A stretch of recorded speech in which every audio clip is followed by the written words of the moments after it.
हरे कृष्णा। आज देवसेनी एकादशी है, तो उसके बारे में आपको कुछ बता रहा हूँ, तो सुना रहा, आप ध्यान पूछे सुने। धर्मराज युधिष्ठिर ने पूछा, भगवान आषाढ़ के शुक्ल पक्ष में कौन सी एकादशी होती है, उसका नाम और विधि क्या है, ये बताने की कृपा करें। भगवान श्री कृष्ण बोले, राजन आषाढ़ शुक्ल पक्ष की एकादशी का नाम शयनी है। मैं उसका वर्णन करता हूँ।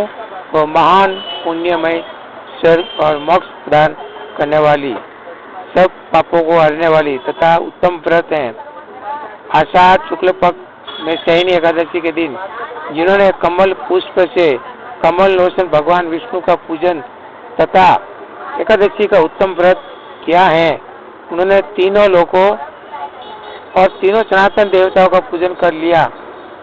ऐसी एकादशी के दिन मेरा एक स्वरूप राजा बलि के यहाँ रहता है और दूसरा शीत सागर में शेष नाग की सैया पर तब तक शयन करता हूँ जब तक आगामी कार्तिक मास की एकादशी नहीं आ जाती। अतः आषाढ़ शुक्ल पक्ष की एकादशी से लेकर कार्तिक शुक्ल एकादशी तक मनुष्य को भली भांति धर्म का आचरण करना चाहिए।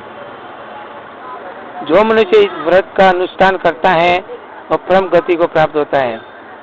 इस कारण यत्न पूर्ण इस एकादशी का व्रत करना चाहिए।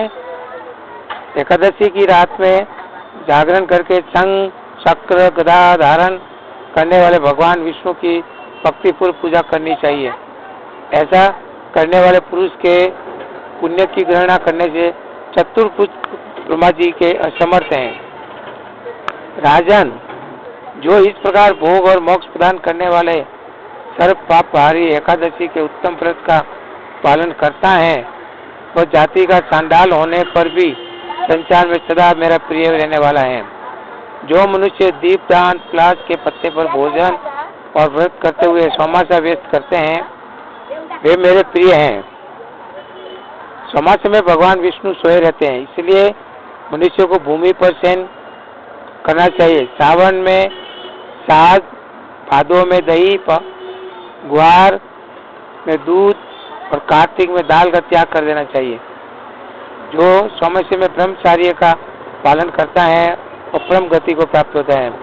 राजन एकादशी के व्रत से ही मनुष्य सब पापों से मुक्त हो जाता है। अतः सदा इसका व्रत करना चाहिए, कभी भूलना नहीं चाहिए। शयनी और बोधनी के बीच जो कृष्ण पक्ष की एकादशी होती हैं, वो कृष्ण के लिए वे ही व्रत रखने वाले योग्य हैं। अन्य मासों की कृष्ण पक्ष एकादशी ग्रस्त को रखने के योग्य नहीं होती है और शुक्ल पक्ष की सभी एकादशी करनी चाहिए। तो कृष्ण भगवान के विष्णु की एकादशी करने से सर्व पापों का मुक्त हो जाता है। तो हर एकादशी करनी चाहिए। हरे कृष्णा।